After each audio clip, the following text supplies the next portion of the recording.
Deborah Hicks grew up in Appalachia. The daughter of working-class parents, her biggest dream was to get out of there. Against the odds, she not only graduated high school, but earned enough scholarships for an advanced degree from Harvard. As a teacher, she wanted to offer disadvantaged girls the chance she never got, the chance to have a small, first-rate reading and writing class with a teacher who cared. Over 4 years, she taught 7 girls after school and over the summer. They all came from broken homes and lived in poverty in an urban ghetto. Deborah Hicks is the author of the book called The Road Out, A Teacher's Odyssey in Poor America, and she joins me in the studio. Deborah, welcome to the program. Thank you so much. Tell us about your education as a child. Well, I went to school at the age of 5, and I began first grade at 5, so I was a young first grader. I was living in a working class town. Basically, it was an Appalachian paper mill town. And we didn't have kindergarten opportunities there, so I just went to first grade. And I was an avid reader. I attached myself to books at a very young age and learned to love books and had a very big imagination. But school was not such a great experience for me, unfortunately. It should have been. It should have been a real door opening for me. But we talk in this country about how we have 2 systems of schooling, one for the more affluent and the middle classes and one for the poor and working classes. And I went to school in the other America. I went to school in a school that was designed not for the sons and daughters of professionals and people who were going to college, but for the sons and daughters of farmers and factory workers. So I did not have a great school experience growing up. So then, given that you didn't have a very good school experience, what changed for you? How did you get out of that? It's a fascinating story. So I went going to public school in a working class town, as I said, a rural area, and I remember getting a letter in the mail one day and just sort of offering me a scholarship to go to college. And just out of the blue, though? Yeah, I hadn't applied to college. I didn't do the college searches and going to look at colleges, but I just got this invitation to go to a local Southern college. So had you wanted to go to college, though? Was that part of your dream of getting out of there? I thought about going to college, and I was very successful in school, so I was viewed as the smart girl or whatever. And so I was thinking about going to college, and then I just had this opportunity, and I was very young. I was 17. I was naive, and I went off to college, and that was kind of the beginning of the road out, my own journey out. But it was a very difficult. I sort of stumbled a lot, fell a lot, and but eventually moved forward and got a college degree. And why did you want to study education? I always had this dream of being a teacher, and when I got into college, I was, like many college kids, taking different subjects and studying different subjects, and kind of had this nebulous dream of, at some point, going into the mountains and being a teacher for Appalachian children. And it was always to be the teacher that you had wanted but didn't have. Yeah, exactly. To be the teacher that I would have wanted had there been the right teacher for me. And it was a little bit like this children's story. It's called Christy. A young woman goes into the mountains and she becomes a teacher for Appalachian children. And didn't quite do that when I was going through undergraduate school. Then I got an opportunity after finishing undergraduate school to go to grad school, and I first did a graduate degree at Georgetown University, a master's degree. Another opportunity knocked, and I had a chance to go to Harvard to the Graduate School of Education, and I went there and did a doctorate in education. Deborah Hicks is in the studio with me. She's an author and educational scholar at Duke University. The book is called The Road Out, A Teacher's Odyssey in Poor America. So a few years back, you have a job in Cincinnati. You started volunteering at an elementary school, and then you formed this small class of children, of girls. What led you to create that group? So I created a class in a neighborhood that was Appalachian, and we don't often think of the words Cincinnati and Appalachia, those 2 words as going together, but in fact Cincinnati has a number of Appalachian neighborhoods in it. And I discovered when I moved to Cincinnati for a teaching job at the University of Cincinnati that there was this urban Appalachian community right in the inner city. It was about 10 minutes from the downtown business district. And so I went to the neighborhood, and I went to the neighborhood school. There was a public K-6 school in the neighborhood. And I approached the administration there and said, can I be a teacher? Can I teach at this school? And it was like my early dream kind of manifesting itself. So they said yes, and at that time I had a degree. My degree from Harvard was in literacy education. I was a literacy specialist. So I began teaching reading in this elementary school and ended up in a third grade classroom working with a third grade teacher. And at one point I had this kind of, I guess, a brainstorm. And I turned to some of the girls in this classroom, some of the young girls. At that time, they were about 9 years old. And I said, would you all like to have our own class? And it'll be a class just for girls. It'll be after school, so we don't have to do the same things you do in school. And we're going to read books and talk about stories and have you all tell the stories of your life. And a number of girls committed to being in my special after-school class, and we stayed together for the next 4 years. And did they want to be in that class, or did you have to kind of persuade them?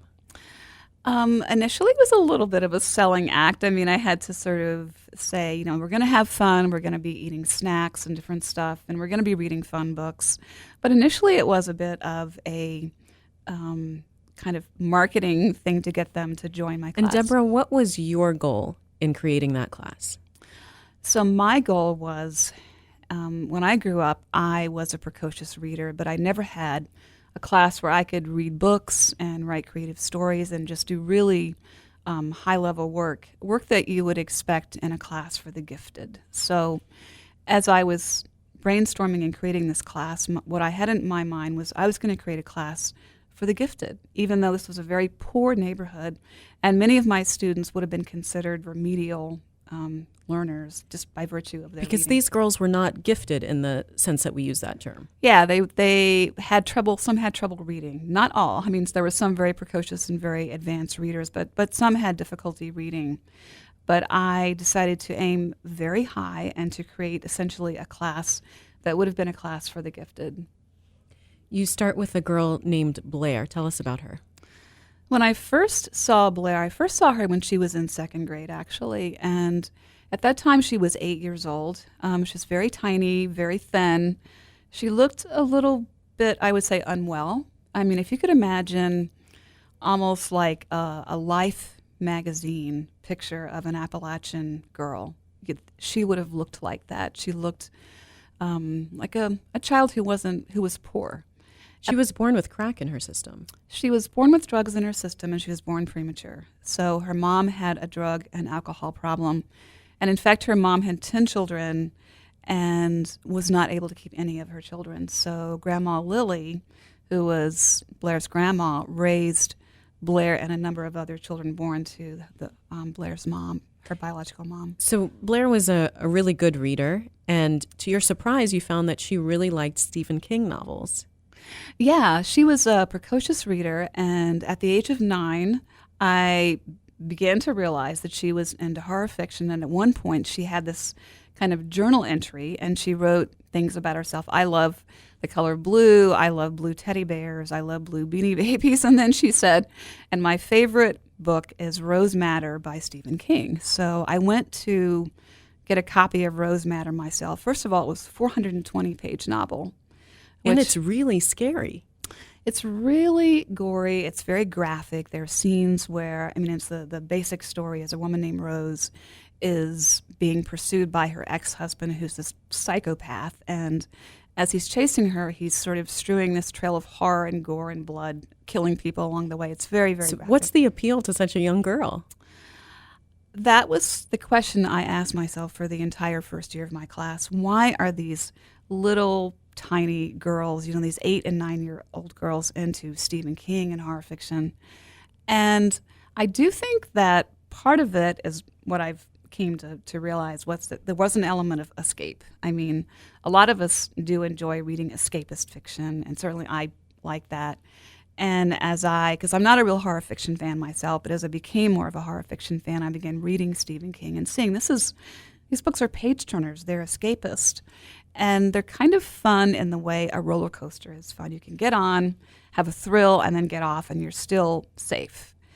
But as the class went on, I realized that there's something deeper going on here, and it kind of hit me one day when we always began every class with a serious snack, and the students I taught, the girls, were serious foodies and chocoholics and loved eating. And we began every class with a real, substantial bit of food. And at one point, I looked over, and Blair, who I said was very tiny, and this other very small girl named Alicia they had their arms around one another. And they're both blonde, very, fair-skinned, blue-eyed. They could have passed for sisters in a moment. And they got into this kind of girlish, giggly fit and began kind of giggling and snorting. And then they were chanting, "We're sisters, we're sisters." And I looked over and I said, "What makes you all sisters?" And the two girls said, "Both our moms are out on the streets right now. And Prostitution. Drugs and prostitution." So that was a real problem in the community. And at that, well, let's go back to that, because I want to talk about this. OxyContin is a painkiller. It's a prescription painkiller. Yes. How did it become such a big problem in that community? There's a lot of writing about the OxyContin problem in Appalachian communities. The writer Paul Tuff writes about this for the New York Times. And basically what happened was there was a prescription painkiller drug use problem before OxyContin was released. And people were taking painkillers like Percocet and Vicodin and crushing them, snorting them, and getting a little bit of a thrill, a weekend thrill. The problem is when OxyContin was released in the mid-'90s, people didn't realize that it was actually different than those types of painkillers, and they began doing the same thing with Oxy. It turns out that OxyContin is highly addictive, and when it's crushed, the time release mechanism that protects the user from any kind of addiction was released, and people were basically getting an opiate high from OxyContin. And that addiction sometimes leads to heroin addiction. Yeah, so people who got addicted first to OxyContin, then when the price of oxys went up on the street because the medical community realized that this is not a good thing to be prescribing a pill that can be diverted on the street, they began cracking down on prescribing OxyContin. Then we had, in Appalachian communities, addicts who were basically addicted to an opiate substance, who then turned to heroin. And a number of my students' moms did the pathway from painkillers to OxyContin and then to heroin next. And then to going on the streets in order to pay for that addiction. Yeah, But that must have been a horrible realization for these young girls to see their mothers like that. It was horrible. At one point, Alicia described a story, and she was out one day. She had moved out of her home because her mother had just kind of gone over the edge as far as her use of drugs. And Alicia was living with her grandma, which is the pattern that when things break apart in the family, they move in with their grandparents. And the grandparents, many of them, lived in the same community. And Alicia was living with her grandma, and she was out walking one day in the neighborhood, and she saw a group of women, one of whom she knew was a prostitute. And then she looked over, and there was her mom with the same group of women. And her mom turned around, and mother and daughter made eye contact. But then her mother just turned around and left and went with the other women. And at that point, Alicia, who was 10, realized that my mom is a prostitute. Deborah, how do you pick the novels that you have these girls read? When I first began teaching this class back in 2001, I was so sure of myself, and I'm a real literary person myself. I read a lot of books, a lot of fiction, and I love realistic fiction and love kind of character-driven novels. So my idea was to go out and find novels that were about girls, novels that girls could read, and novels that featured heroines that were from working class or poor backgrounds. And I found the perfect books. I found one that was called A Blue-Eyed Daisy. It was about a West Virginia girl about 11 years old, coming-of-age story, working class dad, out of work, drinking, just the whole connection point to my students. And my students wanted nothing of this. That's what I was going to ask. Yeah. If the story itself was too close to their reality, did they just reject it? That was such a perceptive question because, yeah, they basically, I found that they didn't want to read things that were too close to home. And I think that the realistic novels about girls in working class families and so forth, that just cut a little bit too close to home for my students. And the horror fiction, in some ways, felt ironically safer to them because it was so escapist. The book we're discussing is called The Road Out, A Teacher's Odyssey in Poor America. Deborah Hicks is in the studio with me. She's an author and also founder of PAGE, which is Partnership for Appalachian Girls Education. Did you ever get discouraged, Deborah, and just feel like this is a drop in a huge bucket? I did get discouraged on a number of occasions. I mean, I would say one thing about teaching in a high poverty setting is the teaching work itself is totally exhausting, and it's both physically draining and it's also emotionally draining. On the days when I would see my students, like Alicia, the story that I just mentioned, where she realized her mom was a prostitute, or girls breaking down and sobbing and saying, "I want my mom back," or a girl just letting me know what she's going through. It was very, very draining. And I would go home at night and say, wow, I'm not sure I can take this anymore. But I knew that I was one of the most important links in these girls' lives. So it was very discouraging. At the end of 4 years, were you able to spark that love of learning and love of reading that you had wanted to when you set out to do this? Yeah, I felt and it didn't take the whole 4 years. It was probably about midway through because it takes a long time for girls who have had so much taken away from them to develop trust in a grown-up and especially a teacher like me who's not part of their community. But I would say about after a year of just a lot of hard work and to the point of my giving up my cherished character-driven novels and just saying, yeah, you all can read horror fiction and we'll talk about that. After about a year of that, the girls began to open up and tell their own stories, and the class really began to click. And for the first time, I saw girls who they've lost so much and they have trouble attaching themselves to school, attaching themselves strongly to an educational experience and to me as a teacher and to books. And it was just really clicking. And the girls were starting to write poetry and stories, and it was just a fabulous But how much good did it do really in the end? I mean, given their school is abysmal. I think what it did for these students is it kind of showed them the way. It showed them that a door existed, that a door was there for them to walk through. And the girls right now are 21 and 22 years old, so they're still very, very young. And they still might at some point walk through one of those doors.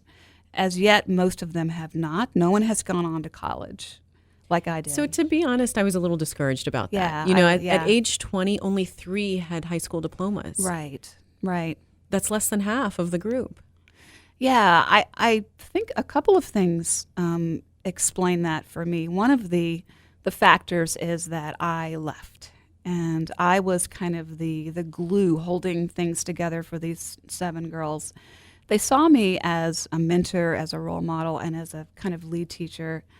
And I had to move back to North Carolina to do some other work that I ended up doing. So there was that issue of just right at the moment of adolescence, I left. And the other piece is that the girls had trouble attaching themselves to regular school. Why? I hate to blame No Child Left Behind for everything because it's such an easy target, but it was a problem for these girls because there was so much emphasis in their public elementary school and public middle schools on just the big test and passing the test.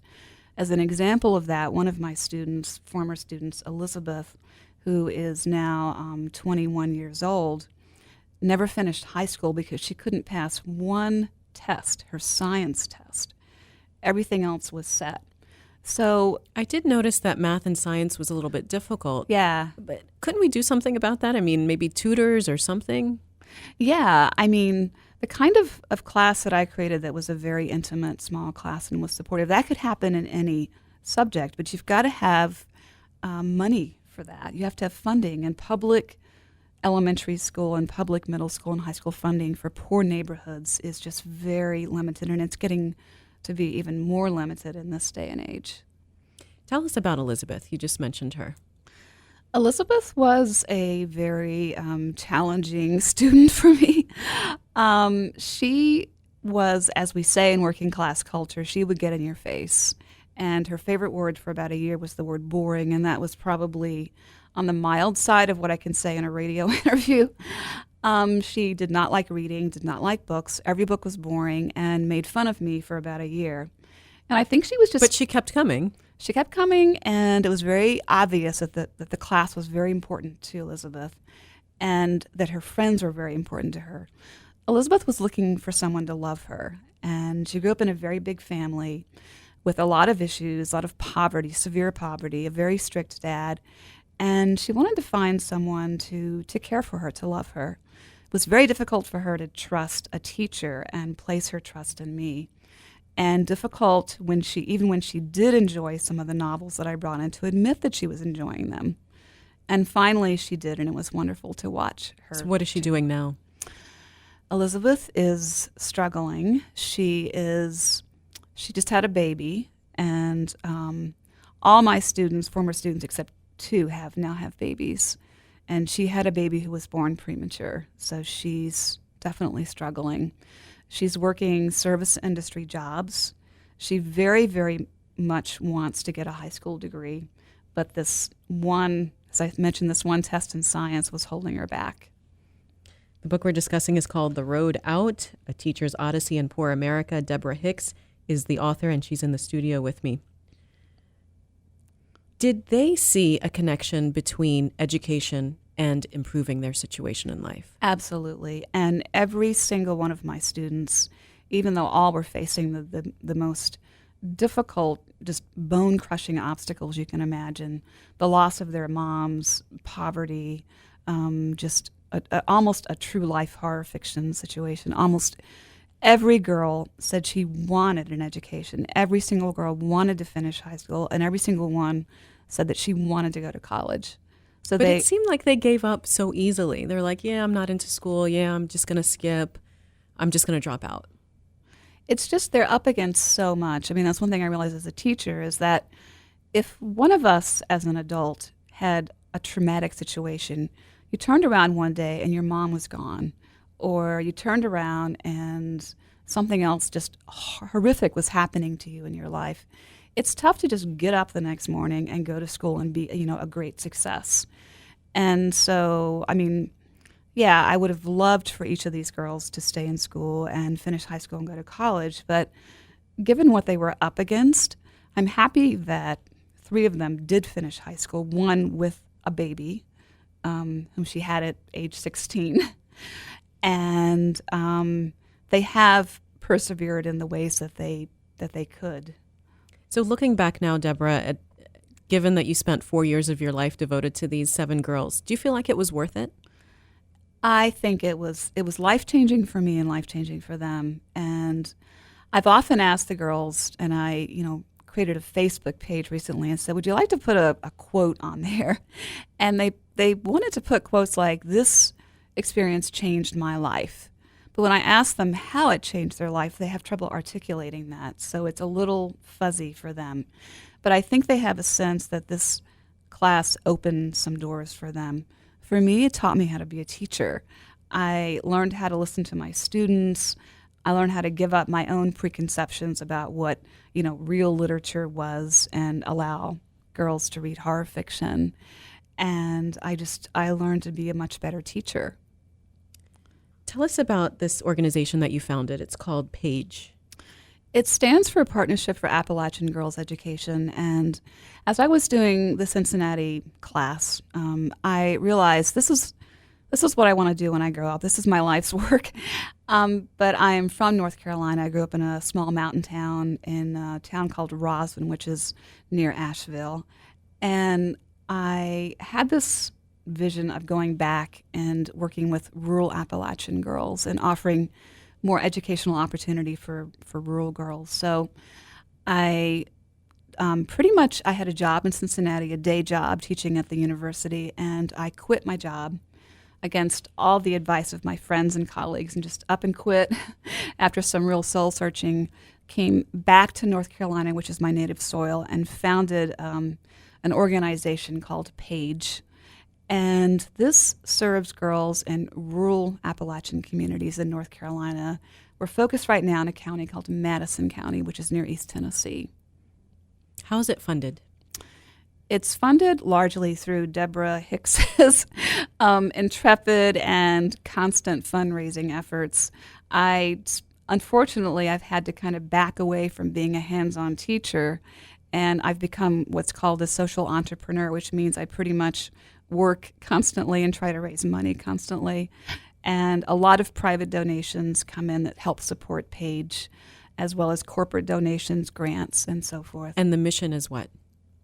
The mission is to provide educational and economic opportunity for Appalachian girls. This is extracurricular then, so outside of their school day. Yeah, and this is an after-school experience. So right now we're focusing mostly on summer education, which is a very important time for kids living in rural areas, don't have a lot of summer learning opportunities. So we've focused PAGE right now around a unique summer experience where we invite girls from 4 or 5 different very, very small communities in Madison County to come spend a very intensive summer learning experience with us. And it's a little similar to the Cincinnati class. They come to our site, which is in Hot Springs, North Carolina. It's a very small mountain town. They read novels, they read books, and they create something called digital stories, which are these 21st century stories made on laptop computers. And they work on literacy and develop relationships with Duke University students, because one of our 2 partners are Duke University and the Madison County school system out in Madison County, North Carolina. The book is The Road Out, A Teacher's Odyssey in Poor America. It's published by University of California Press. The author is Deborah Hicks. She's an educational scholar at Duke University and has founded PAGE, Partnership for Appalachian Girls Education. Deborah, thanks so much for being on the program. Thank you very much.